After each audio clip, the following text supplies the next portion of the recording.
California has been ringing the alarm bell over extreme weather conditions. The science is absolute. The data is self-evident. The experience that we have in the state of California just underscoring the reality of the ravages of climate change.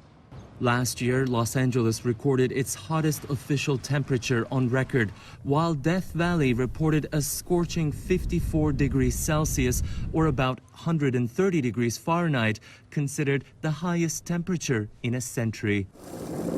The so-called August Complex exploded into the largest wildfire in California's history, making up more than all of the fires it's had between 1932 and 1999.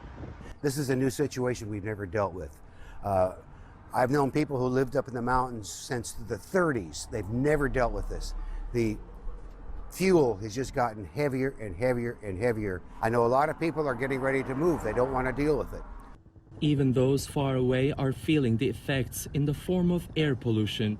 The World Air Quality Report released last month indicates the overall U.S. average for the deadliest type of air pollution rose nearly 7% over 2019 because of the smoke from fires, mainly in the western states. And there are other forms of threats posed by climate change. California's long stretch of shoreline has been grappling with coastal erosion and rising sea levels. Tens of millions of dollars have been poured into infrastructure projects aimed at maintaining a major railway running California's coastline and propping up countless properties.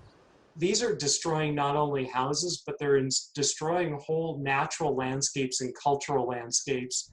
And the latest threat for California is another cycle of drought and water shortages.